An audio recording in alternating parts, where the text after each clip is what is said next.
and well done. Gorilla was looking really good out there. Looked as if he was going to be making the time, and then last bit of the course, he went a little bit, he looked as if you decided to nurse him round a bit more. Sort of, yeah. This is his third 5-star. He's an amazing horse, and I don't know. That was at about 8 minutes at the water, well, just before, when I thought that this is the best he's gone at this stage of the course, and I decided to go long there, thinking I would be able to just maintain. But yeah, after the last water, he just petered out on me a little bit, which is what he's done before as he's learned the job. But a lot earlier in the course, so I'm super proud of him. He was great, but I was more about riding a tired horse home for the last minute and a half. But he still jumped well, and we got home, and it's the fastest he's been around a 5-star, so I can't be unhappy with him at all. He was fast. Moi je lui ai dit qu'on avait vu à la sortie du bénéfice avoir l'air d'être dans un bon train et de pouvoir faire le temps. Et puis la dernière minute, c'était un petit peu plus précautionneux. Et il dit oui, c'est quand même le plus rapide qu'il ait fait sur un 5 étoiles jusque-là. Il est super fier.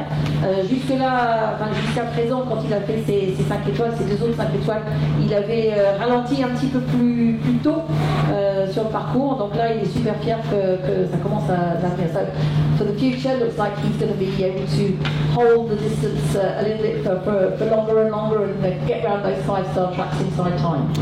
Absolutely, and I underestimated the length of his stride. I think I can ride him better in the future, where I just let him gallop and see some bigger distances, and I'm very excited about him for the future. Voilà, il est très fier de son cheval, il est très content de son cheval, puisque là il pense qu'à l'avenir il pourra du coup le comprendre un peu plus, le laisser galoper et puis prendre peut-être des foulées un petit peu plus longues sur les obstacles pour gagner du temps, parce que là il galopait vraiment bien, et il a quand même très bien sauté jusqu'au bout, c'est ce qu'il m'a dit tout à l'heure aussi. Bobby, well, you had a rather up and down day. Tell us about it. Yeah, it was a day of thirds, I guess, or 2/3, 1/3. Cannavaro was obviously the reason why I'm here, was just amazing. He dug so deep, 18 years old, and he's been out of the top level of the sport for over 2.5 years now. So for him to go round like he went round was, to be honest, just a complete testament to, I guess, our partnership and his heart, because he's got no reason to keep, digging away. He's only got kind of 20% blood in him, and it takes a lot out of him in the cross country, because he puts in maximum effort, and is a completely different horse to my other two, who are much more economical and efficient. Cola was giving me a kind of classic Cola ride the whole way around, was just flying, making it feel pretty easy for not an easy course. I'm not sure what else I could have done differently with him at the fence that he fell at. Whereas on my last horse, I definitely let him down. I made a mistake and rode him a bit too much like he was Cannavaro. And didn't trust the engine that I still had underneath me, and he made up too much ground, and got underneath the VC element, and then still tried to jump D even though I was around his neck. I'm gutted for him, because he should be jumping for the win tomorrow, but I have no doubt he'll have his day. Voilà, donc elle me dit c'était une journée de 2 tiers, 1 tiers. Elle avait 3 chevaux, puis les 2 premiers sont au même obstacle d'ailleurs. Alors avec Cola, c'était un petit peu inévitable, il a touché, puis certains chevaux ont réussi à toucher et à bien passer, mais lui il n'a pas réussi. Elle est hyper contente de Cannavaro, qui n'a pas fait ce niveau de compétition depuis plus de 2 ans et demi. Elle est super fière de lui. Et c'est un cheval qui a que 20% de pur sang, donc il n'est pas très dansant, et du coup il est obligé de vraiment faire des efforts. Ça prend beaucoup sur lui. Puis il a dit à 18 ans il continue de le faire, alors qu'il n'a pas vraiment de raison de le faire, mais il veut bien.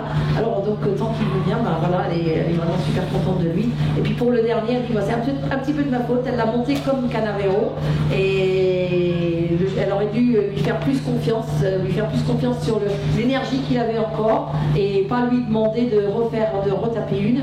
Donc elle est un petit peu déçue de son jeune cheval qui aurait dû être là pour pour être dans le temps et pour courir demain pour la victoire. Donc voilà pour Babi.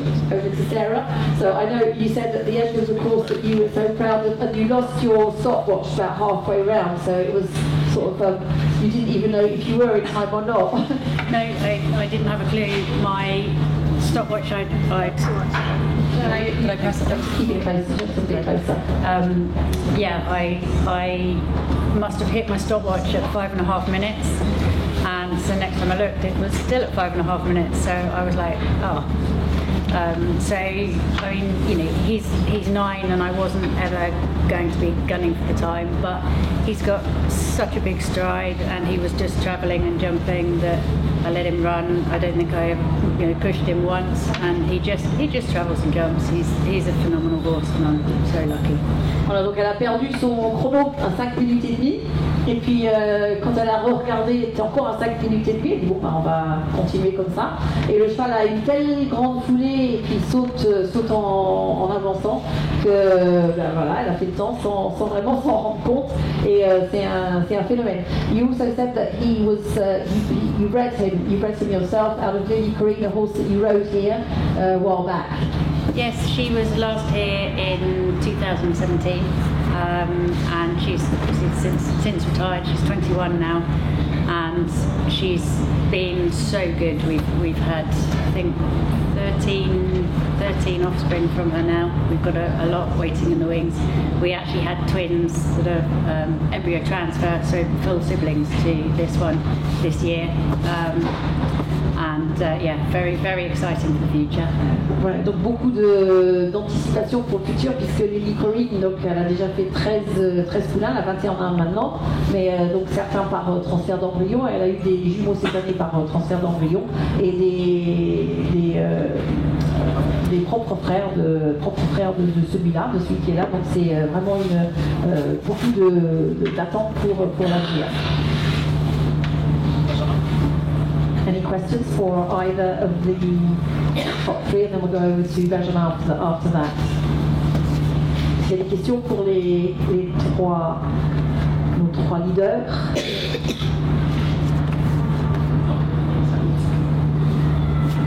We can sit here. Okay. Okay. So, allez, Benjamin, donc voilà, meilleur français, mais après une belle saison cette année, et avec Phila Haute Perle qui l'année dernière est tombée dans les derniers obstacles. Bon, l'année dernière, c'est pas la même quand même. Hein. Non, c'était pas vraiment pareil l'année dernière. Il avait beaucoup plus plu. Non, là oui, c'est vrai que j'ai la chance d'avoir un bon piquet de chevaux et je fais une très bonne saison, je pense. Et hier, le cheval a réalisé plutôt un bon test de dressage, et aujourd'hui, moi depuis le début, depuis qu'il a 5 ans, je pense que c'est un cheval pour faire du 5 étoiles. L'année dernière, on y était presque. À Lumulène, je prenais un dérobé dans la carrière parce que j'étais un peu victime de mon équitation un peu trop optimiste, et là, aujourd'hui, il a montré que c'était un cheval de 5 étoiles, donc je suis très content. I asked Benjamin if his horse well, how he went, because last year he didn't have quite the same ride. He fell on the final fences with Philo. He's had a very good year this year with all of his string of horses, and he said, "Yeah, I've got a good string of horses, but last year wasn't quite the same. But this year he went to Lumula and had a run out because he was a bit too optimistic on the stride, and so this year really pleased with Philo, who went really well today." Alors, can I just ask you, all of you, and if any of you want to answer the question, how did this track ride? Was it really questioning before you went? Was it a galloping ride? Was it there were seemed to be quite a few turns from what we were watching and from when we looked at the plan. So did it ride as a twisty turny course, or did it ride as a galloping course?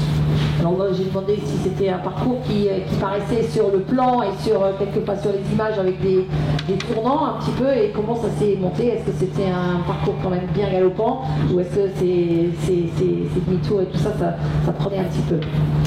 Yeah, it did ride as a twisty course for me. It was, and it almost took 3 goes, and I still didn't quite get it right in terms of getting off the twisty bit to get onto the race course. up on or just up on your minutes was required, because even out on the race course there was no real opportunity to really make up your time. I remember in years gone by I've been out there and I've made up 30 seconds on a good galloping horse, and it wasn't like that this time. We had things to slow us down everywhere, so it was more about a good rhythm, being a little bit brave at some of the early fences with the distances, to potentially do one less, or at least come a little bit faster and have a horse that was adjustable, and then just keep travelling at the galloping fences and just leave as few strides out there as possible to give the time a chance. But that's typical Pau. It's always challenging here.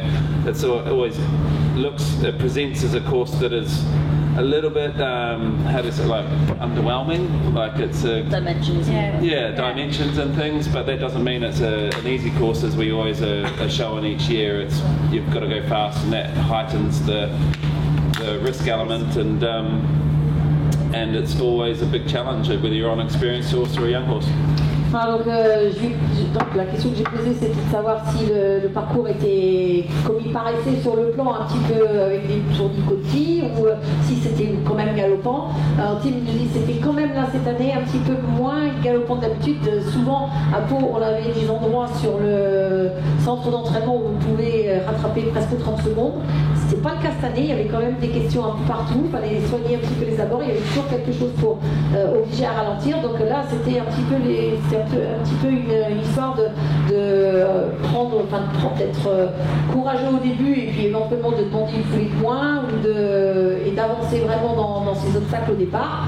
Et puis, donc même que ce soit avec un cheval expérimenté ou avec un jeune cheval, il y avait quand même toujours de quoi faire attention. Alors même si dans les obstacles, quand on les regarde, ça paraît moins peut-être 5 étoiles que certains des obstacles sur les grosses, comme sur les badminton ou les burley, mais ici, c'est toujours quand même un vrai 5 étoiles, parce qu'il y a toujours le challenge du temps et le challenge de la piste, et puis les questions qui sont posées par la façon dont les obstacles sont disposés. Any other comments on that, on what Tim just said? You won't be any time. Well, I'm very lucky to be sat on a complete machine, but yeah, it is twisty, and even as Tim said, when you get onto the race course, you've got to slightly chicane around around the hurdles, and so yeah, you're constantly twisting, turning, and it's a course where there are kind of questions all around. Absolutely, yeah. Speed bumps. Yeah. Ouais, donc c'est ce qu'elle dit. Elle dit, c'est vrai que même quand on est sur l'endroit où on a l'impression qu'on peut galoper, il y a des petites chicanes, des tracés qu'il faut soigner. Donc toujours des endroits donc, où il faut tourner. Fabi, do you have any comments on that? Yeah, no, I always love coming to Pau. Pierre builds incredibly clever courses where essentially it's on a half-inch distance where you either have to be brave or wait, and I went on the big distances on all my horses, which kind of suits my style of riding, I'd say. So yeah, I'm a big fan of his courses, and as I demonstrated on my first and third horse, there is no room for error. When you're slightly off your line or slightly not got the quite right stride and things like that, it's you pay a high price when you're going for the time. Donc elle a dit qu'elle aime beaucoup venir à Pau, elle aime beaucoup les parcours de pierre qui sont dessinés de façon très intelligente par rapport aux chevaux. Il y a toujours des distances où il faut choisir, il faut décider avant si on va en faire une de plus, une de moins. Elle aime beaucoup parce qu'elle aime bien justement avancer et faire une foulée de moins. Mais bon, si on se trompe un tout petit peu dans ses lignes ou dans ses abords, et bien, comme elle a fait la démonstration avec ses deux chevaux où elle tombe, voilà, ça passe pas. Des commentaires de Benjamin, tu veux nous faire des commentaires sur ce parcours donc avec ses...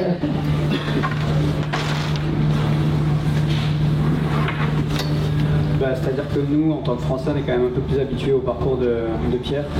On a droit à ça au moins une fois par mois. Et c'est vrai que c'est souvent ça, Pierre les manque pour ceux qu'on fasse le contrat en allant. Donc après, on peut faire le choix de refermer une foulée ou de faire en allant. Ça dépend vraiment du chrono. Comme l'a a dit Astier, tout le début du tour c'était un peu sinueux, mais nous on a quand même assez l'habitude. Et Astier et moi, quand on est sorti sur l'hippodrome, on était dans nos minutes, même un peu en avance. Donc c'est une équitation qu'on a un peu plus l'habitude. Donc voilà, je pense que ça nous a peut-être servi pour nous. Okay, no, so Benjamin said that as a French rider, they're more used to Pierre's type of courses, and he and Astier, who were inside the time, actually got onto the race course bit inside their minutes because they're used to his way of. Stick your tongue out, go on.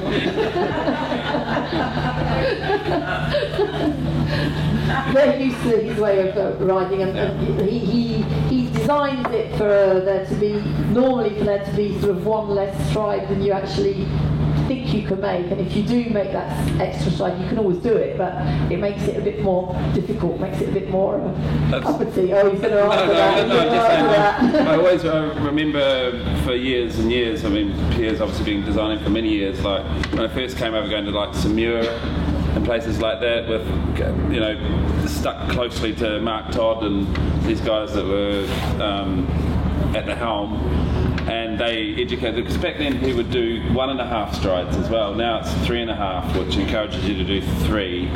But I remember some 1.5s, and what it's done for the sport is, especially the French riders, as you've clearly said, is that it encourages you to ride forward and in a safe way, and it looks great too when riders ride in that way, and that's good classic cross-country riding. So nothing against the way Pierre designs the course. It is quite fun sometimes to have a change of designer at a place just to recreate or reimagine the place from a new perspective, but then we wouldn't want to lose Pierre in the sport because he's amazing in what he does, and he's educating riders how to ride cross-country, and we're very grateful and privileged to have that opportunity. Voilà, donc Tim nous dit qu'effectivement les Français ont plus d'habitude, mais que Pierre a fait beaucoup pour le sport, parce que des fois, dans les premières fois où il a monté les parcours de Pierre, il suivait par tonnes de très près. Et que eh bien, Pierre faisait des fois des foulées, des contrats à 1 foulée et demie. Et aujourd'hui, c'est plus des 3 foulées et demie pour essayer d'encourager les gens à monter en avançant sur 3 foulées. Mais il montait en avançant sur 3 foulées tout en restant sécure, tout en restant sans faire. Donc apprendre aux gens à monter le cross, quoi. Donc il dit que Pierre a fait beaucoup pour le sport et que quelquefois c'est bien d'avoir un autre chef de piste pour changer un peu les trucs, mais que Pierre a fait énormément et qu'il dessine des parcours depuis de nombreuses années et qu'il aime beaucoup. Voilà. Thank you. Any questions for anybody? How was the ground ride after all the rain? So how was the ground after we had quite a bit of rain on Wednesday night and Thursday? Actually, I thought the ground was pretty spot on, and I think everybody was worried, you know, saying, oh, we've got terrible weather coming in, and you know, after last year. But last year we'd had a wet summer, and I think was much wetter. I wasn't here last year, but was much wetter when everybody arrived, and then it rained. Whereas actually this year we've had a drought, so it probably needed that rain, and has ended up being pretty perfect. Yeah. Ouais. Donc elle nous dit que le terrain était en fait, la question c'était plus par rapport à l'état du terrain, si avec la pluie qu'on a eu c'était pas trop collant, et en fait non, il y a eu un peu de sécheresse pendant 3-4 semaines avant, là, donc il fallait cette pluie, et là le terrain était plutôt parfait, contrairement à l'année dernière où on avait eu un été très humide et où donc l'accumulation d'eau ça n'avait pas permis de sécher, et du coup là c'était un petit peu trop. Okay. Right, okay, well, let me know, I've got the horse to commentate.